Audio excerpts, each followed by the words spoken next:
Hi friends, YouTube ಚಾನಲ್ಗೆ ಸ್ವಾಗತ. Kaveri Kannada medium ಸಂಚಿಕೆ ಏನಾಗುತ್ತೆ ಅಂತ ನೋಡೋಣ ಬನ್ನಿ.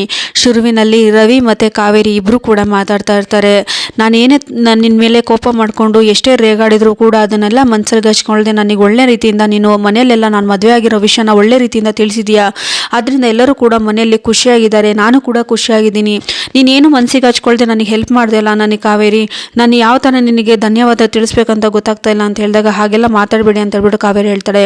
ಅದೇ ಟೈಮಲ್ಲಿ ಪೊಲೀಸವ್ರು ಕಾಲ್ ಮಾಡಿಬಿಟ್ಟು, ನೀವು ಕಳಿಸಿದ್ರಲ್ಲ ಆ ನಂಬರ್ ಟ್ರೇಸ್ ಆಗಿದೆ, ನೀವು ಆ ನಂಬರ್ ನಾನು ಹೇಳ್ತೀನಿ, ನಾನು ಅಡ್ರೆಸ್ ಹೇಳ್ತೀನಿ, ನೀವು ಹೊರಡಿ ಇಲ್ಲಿಂದ ಅಂತ ಹೇಳ್ತಾರೆ. ಆಗ ಕಾವೇರಿ ಒಂದು ಆಟೋ ಮಾಡಿಕೊಂಡು ಆಟೋಲ್ಲಿ ಕಾವೇರಿ ಲೊಕೇಶನ್ ಹುಡ್ಕೋಕ್ಕಂತ ಹೋಗ್ತಾಳೆ. ಹೋಗುವಾಗ ಆ ಕಡೆ ಈ ಕಡೆ ನೋಡ್ಕೊಂಡು ಹೋಗ್ತಾ ಇರ್ತಾಳೆ. ಒಂದು ದೇವ್ರ ಹತ್ರ ಬೇಡ್ಕೊಂಡು, ದೇವರೇ ನೀನೇ ಕಾಪಾಡಬೇಕು ನಮ್ಮ ಅಗಸ್ಯ ಸಾರಿಗೆ ಅಂತ ಹೇಳ್ಬಿಟ್ಟು ಹೋಗ್ತಾಳೆ.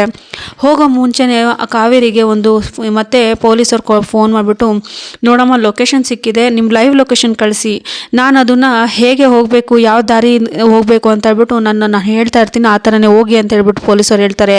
ಅದೇ ಟೈಮಲ್ಲಿ ಕಾವೇರಿ ಸರಿ ಸರ್ ಅಂತ ಹೇಳ್ಬಿಟ್ಟು ಫೋನ್ನ ಲೊಕೇಶನ್ ಲೈವ್ ಲೊಕೇಶನ್ ಕಳಿಸ್ತಾಳೆ. ಅದನ್ನ ನೋಡಿಕೊಂಡು, ಮೇಡಮ್ ನೀವು ಈ ಕಡೆ ಹೋಗಿ, ಆ ಕಡೆ ಹೋಗಿ, ಆ ಕಡೆ ಹೋಗಿ, ಈ ಕಡೆ ಹೋಗಿ ಅಂತ ಹೇಳ್ಬಿಟ್ಟು ಲೊಕೇಶನ್ ಹೇಳ್ತಾ ಇರ್ತಾರೆ. ಅದೇ ಥರ ಕಾವೇರಿ ಕೂಡ ಆಟೋದವ್ರಿಗೆ, ಅಣ್ಣ ಈ ಕಡೆ ಹೋಗಿ, ಅಣ್ಣ ಈ ಕಡೆ ಹೋಗಿ, ಈ ಕಡೆ ಹೋಗಿ ಅಂತ ಹೇಳ್ತಾ ಇರ್ತಾರೆ. ಲಾಸ್ಟಿಗೆ ಕೊನೆಯದಾಗಿ ಕಾವೇರಿ ಹೇಗೋ ಒಂದು ಹುಡ್ಕೊಂಡು ಕೂಡ ಲೊಕೇಶನಿಗೆ ಬರ್ತಾಳೆ. ಲೊಕೇಶನಿಗೆ ಬಂದಾಗ ಕಾವೇರಿಗೆ ಒಂಥರ ಭಯ ಅನಿಸುತ್ತೆ.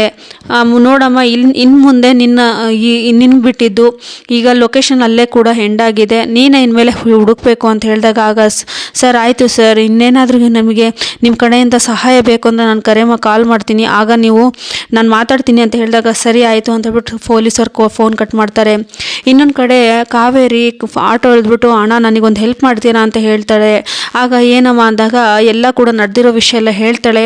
ಆಗ ಅಣ್ಣ ಈ ಥರ ಮಾಡಿ ಅಂತಲೂ ಕೂಡ ಹೇಳ್ತಾಳೆ. ಆಗ ಆಟೋದವ್ರು, ಆಯ್ತಮ್ಮ ನಾನು ಮಾಡ್ತೀನಿ ಅಂತ ಹೇಳ್ಬಿಟ್ಟು ಅಲ್ಲಿಂದ ಹೊರಡುವಾಗ ಜೋಗಮ್ಮ ಹೇಳಿರೋ ಮಾತನ್ನ ನೆನ್ಪು ಮಾಡ್ಕೋತಾಳೆ.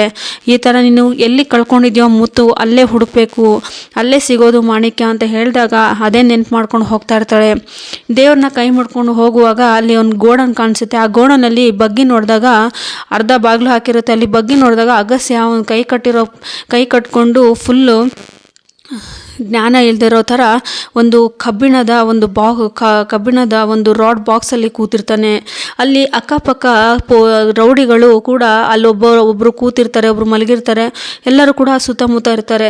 ಅಲ್ಲಿ ಹೇಗೋ ಏನಪ್ಪ ಮಾಡೋದು, ಹೇಗೆ ಹೋಗೋದು ಅಂತ ಹೇಳ್ಬಿಟ್ಟು ಕಾವೇರಿ ಯೋಚನೆ ಮಾಡ್ಕೊಂಡು, ದೇವ್ರೆ ನೀನೇನಪ್ಪ ಎಲ್ಲ ನಿನ್ನ ಕೈಲೇ ಇರೋದೆಲ್ಲ ನನಗೆ ಅಂತ ಹೇಳ್ಬಿಟ್ಟು ಒಳಗಡೆ ಹೋಗ್ತಾಳೆ. ಹೇಗೋ ಒಳಗಡೆ ಹೋಗ್ಬಿಟ್ಟು ಒಂದು ಮೂಲೆಯಲ್ಲಿ ಕೂತ್ಕೊಂಡು, ಅಣ್ಣ ನಾನು ಹೇಳ್ದೆ ಅಲ್ವಾ ಅದನ್ನು ಮಾಡಿ ಅಂತ ಹೇಳ್ಬಿಟ್ಟು ಕಾವೇರಿ ಆಟೋದವ್ರಿಗೆ ಹೇಳ್ತಾಳೆ. ಆಟೋದವರು ಎಲ್ಲ ಕೂಡ ಹೊಗೆನ ಬಿಡ್ತಾರೆ.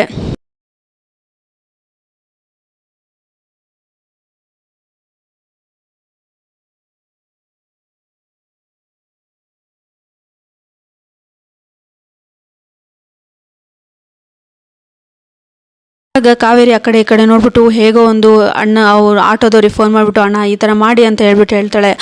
ಆಟೋದವರು ಫುಲ್ ಹೊಗೆನ ಆ ಕಡೆ ಈ ಕಡೆ ಎಲ್ಲ ಕೂಡ ಹೊಗೆ ಹರಡೋ ಥರ ಮಾಡ್ತಾರೆ.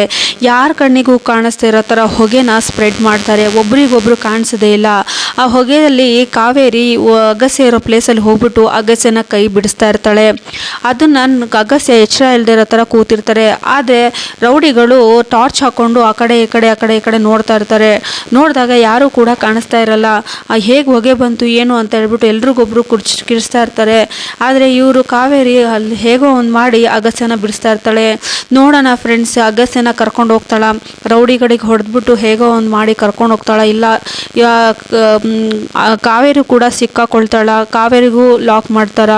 ನೋಡೋಣ ಮುಂದಿನ ಸಂಚಿಕೆಯಲ್ಲಿ ಅಂತ ಹೇಳ್ತಾ ನಾನು ಈ ಸಂಚಿಕೆನ ಇಲ್ಲೇ ಮುಗಿಸ್ತಾ ಇದ್ದೀನಿ.